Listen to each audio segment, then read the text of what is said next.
Hey, I got a question for you. Have you ever found yourself in the position where you had to love someone who was difficult? Listen, we've all been there before. Maybe you're there right now. I don't know if it's a coworker, a spouse, maybe even a child, or even an older parent. Maybe it's your neighbor. But guess what? We are all called to love, and not just some people, but everybody. In this episode, we're going to look at the scriptures and we're going to identify some of the pathways and patterns that God teaches us through the scriptures about how to love those who challenge us the most. I'm so glad you're here. Be sure to like, share, subscribe, hit that bell notification, and grab your free PDF down in the description box below. Let's dive in. So, the Bible teaches us about Christ insisting and emphatically insisting that we love other people. In fact, we learn in Matthew chapter 5, verse 43 through 48, where Jesus calls us to love our enemies.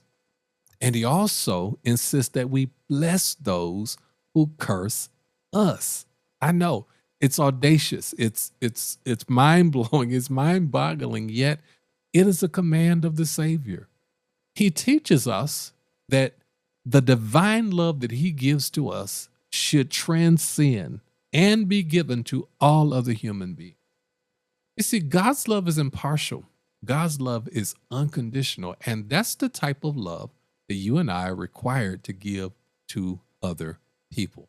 Yes, even the difficult ones. So let's talk about that for a minute.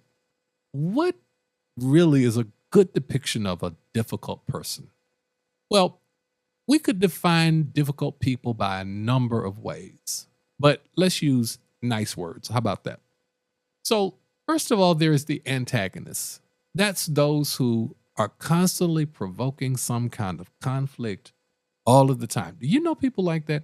They're not happy unless everybody else is unhappy. That's an antagonist who's always trying to start something. Well, those are people we have to love too. Then there's another category of difficult people I like to call the explosive. That's those who react with outbursts of tempers.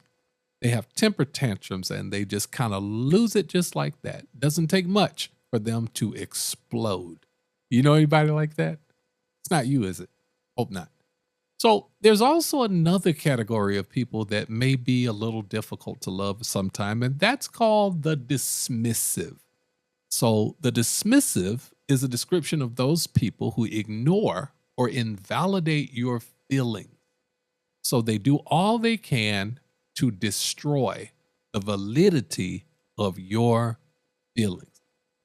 And there's nothing like a dismissive person better to invalidate you or to present you with challenges or even to test and try your patience and your capacity to love, and even really to literally test your relationship with God.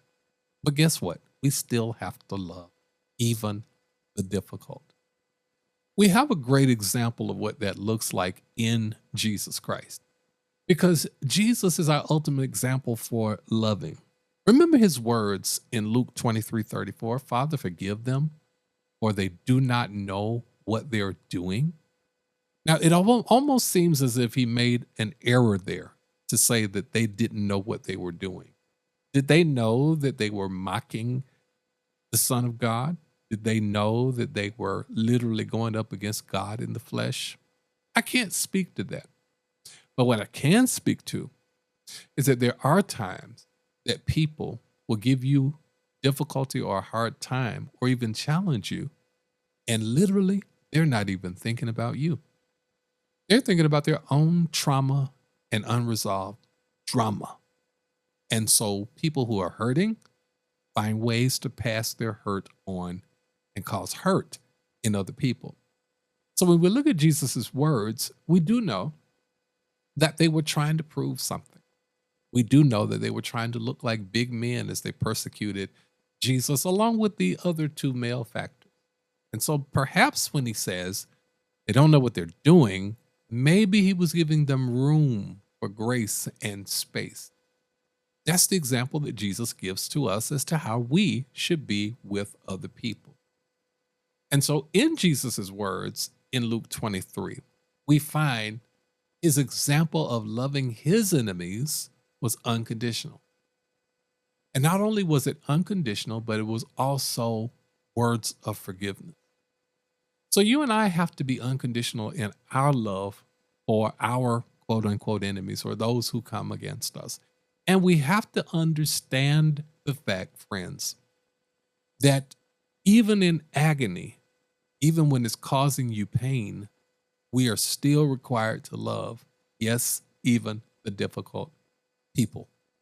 Jesus literally embodied forgiveness. He really showed us forgiveness in the purest forms. As they are tormenting him, he prays to God on their behalf and asks God to give them grace and space that they may get it together. How much more effective would your life and my life be if we were to pray that same prayer when we're dealing with difficult people? God, forgive them. They don't know what they're doing. They don't know where they are. They don't know the expanse of what it is that they're walking up on or what it is that they're creating or the havoc that they're creating in my life.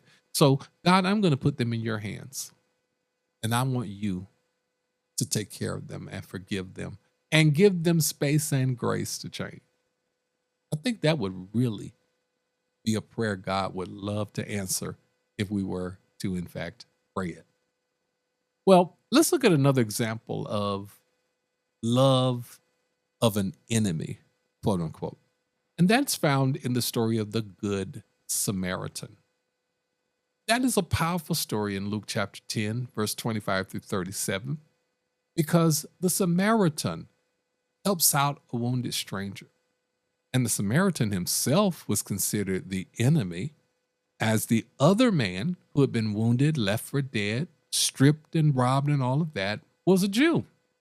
And Jews and Samaritans had no dealings with each other. In fact, a priest who was a Jew sees the man laying there, wounded, stripped, bruised, beaten, battered, and left for dead, and passes by on the other side of the street. A Levite, which would be one of the workers in the church that would help out with worship, also sees his fellow Jew lying there, stripped, naked, beaten, robbed, and left for dead, and also goes to the other side of the street.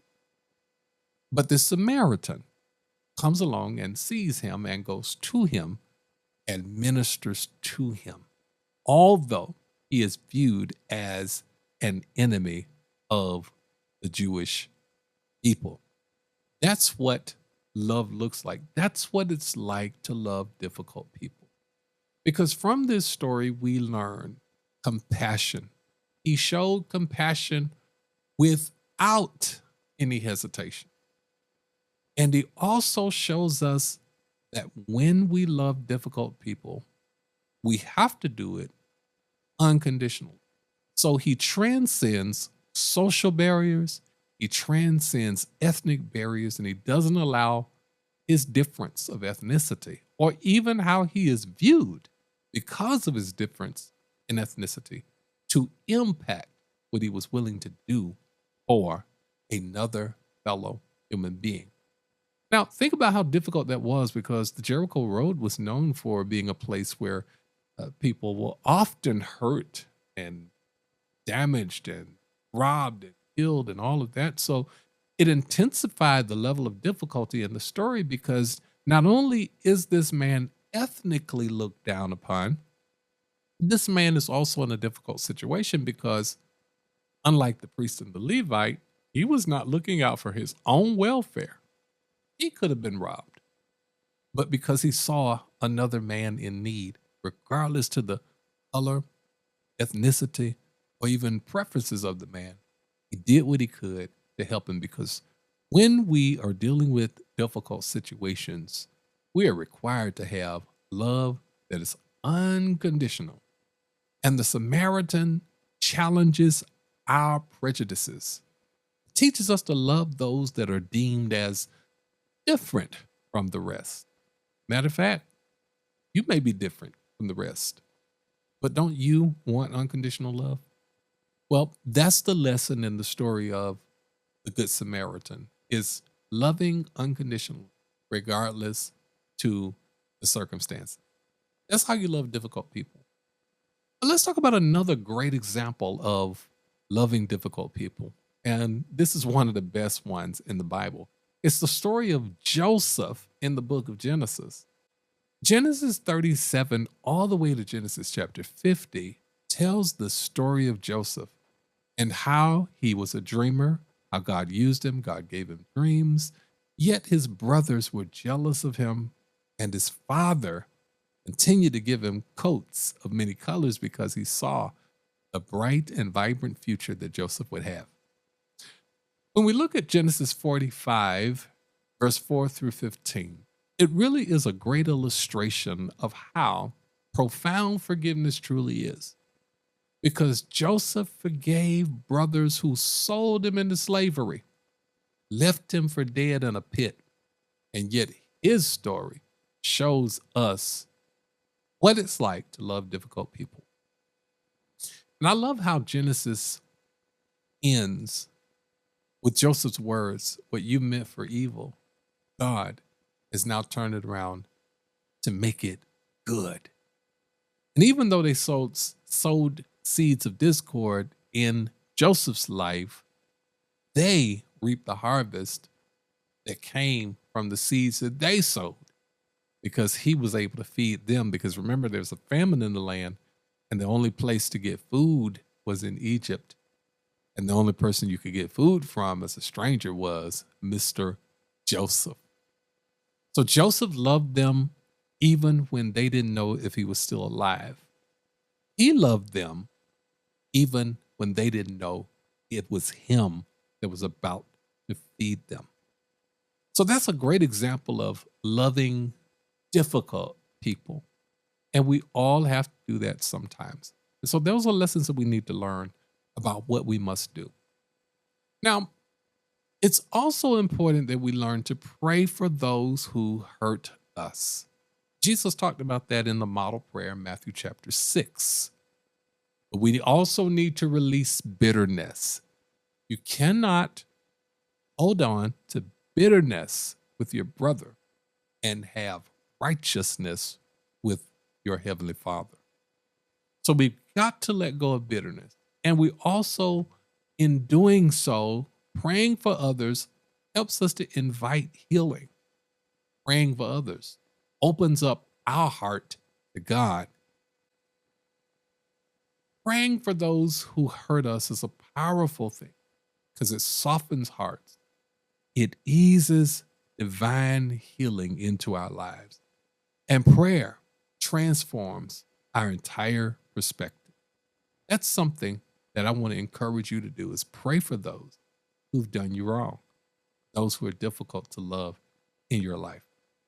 But I want to give you another very practical tip in this study, and that is that you also need to set some healthy boundaries. Set some healthy boundaries. Well, what does that consist of?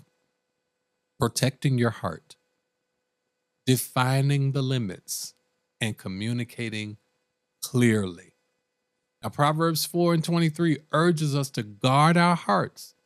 You see, healthy boundaries protect our emotional well-being, and they allow us to love without enabling harm. So protecting your heart means that you guard your heart, that you do not make your heart susceptible to repeat damage, yet you love the person. It's kind of like not allowing the person to drive your car who has wrecked it 4 times, but allowing them to ride in your car. So love is kind of like that. Love does not open up itself to repeat damage. No, you should guard your heart, but you should also make space in your heart for those in your life, even the difficult family and relatives in your life. But setting healthy boundaries also means defining limits. So there are times that you have to say, I can only talk to cousin so and so for this amount of time, or I can only stand to be around this person for this amount of time because my tolerance is low. And by 10 minutes, 15 minutes, 30 minutes, or whatever it is, they're going to start up that pattern that really puts me in the wrong place. So it's a healthy boundary when you establish limits. So for some of you, that may mean that when you go to the family reunion, you're going to stay an hour. Or it may also mean that you're going to take an accountability partner with you who can pull you out of a ditch before you really get into it. You know what I mean? That's really important because you, again, want to guard your heart. And then thirdly, it's important to set healthy boundaries by communicating clearly.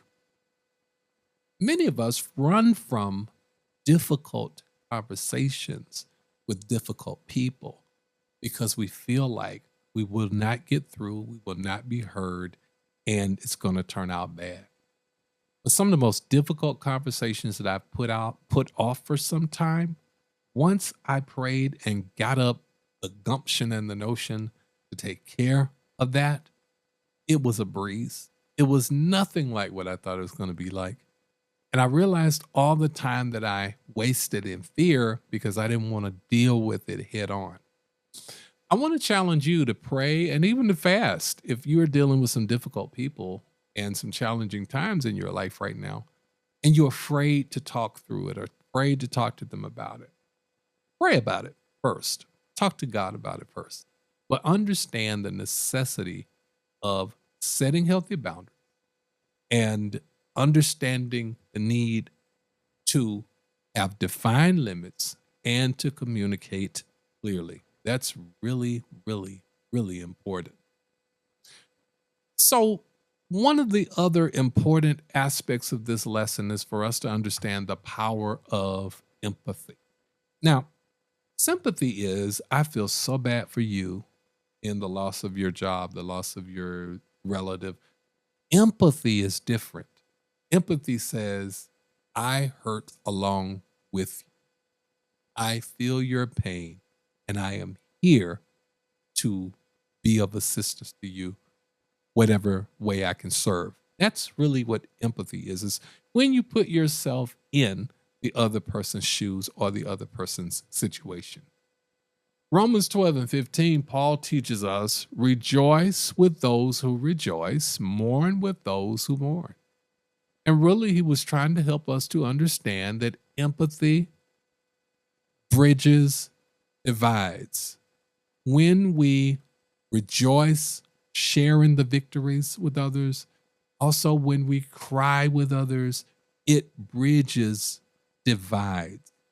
And there's no time like either a happy moment in life or a sad moment in life, a celebration or a sad moment in life, to really bridge a divide with people who are difficult.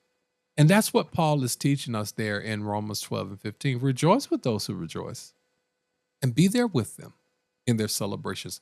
Mourn with those who mourn and be there with them for their sadness. Because empathy has a way of building bridges rather than burning bridges. You see, empathy and showing empathy to people who are difficult can sometimes connect you deeper with them. You know, I've been a pastor for 29 years. I know I don't look that old, but 29 years. And I have pastored churches, of course, where they existed before I was born. And with every church I've ever walked into, there was always people who were excited about me being there as their new pastor and people who were not excited because they wanted somebody else or they had some preconceptions about me for whatever reason. But one thing I found is that those who rejected or were not in favor of me, if they stayed around long enough, they were going to have either something to celebrate or something to be sad about. And it was always after those moments that I had a chance to love on them through either celebration or sadness that they came around to see this is who God sent in my life to be my shepherd, to help me walk through this life. Now, I still got some members now who I'm not their pastor, and I'm totally okay with that. You know why? It's because I understand that some people are still so broken from life that they don't allow anyone else to come in, even if God has sent them to them. But I love them anyway. And when we understand the difficulty, even in ministry, of trying to love people who are still clinging to someone who's now with the Lord or still clinging to the way things used to be, that's difficult. That's difficult. Yet, we have to be there for people and celebrate with those who celebrate and have sorrow with those who sorrow, because empathy builds a bridge rather than burning a bridge. And I'm evidence that empathy can literally transform a relationship. So when we understand the power of empathy, we then can understand what it means to respond with kindness. So Romans 12:20 and 21 shows us what to do when we find ourselves dealing with difficult people who are not nice to us. Overcome evil with good. You know why? Kindness diffuses hostility. It reflects Christ's nature. So I want to give you some really practical teachings here to help you really to employ what I'm talking about. Offer a compliment. That's a way to respond with kindness. Maybe you see someone who you're having some difficulties with. Find something to bridge that gap with. And there's nothing like a compliment to make a person feel good. I mean, of course, be genuine, but to make a person feel good and connected with. There's something great about everybody. Even a clock that is broken is right at least 2 times a day. So complimenting them is a way to build a bridge and relationship. Listen actively to them and show respect to them. You know why? Kindness has a way of breaking down walls and opening up doors to reconciliation. Why? Because it reflects the love of God. Responding with kindness is transformative because kindness breaks down walls. It opens doors to reconciliation, and it reflects the love of God. Well, hey, I hope you've gotten a lot out of this brief and simple teaching on loving difficult people. Hey, don't forget, down in the description box below is a free PDF handout that will give you full study notes so you can take this deeper and do some personal study. You'll find questions there that will help you take a deeper dive into the scriptures as you apply the teaching to your life. Until next time, thank you so much for watching. Don't forget to like, share, subscribe, leave a comment. See you next time.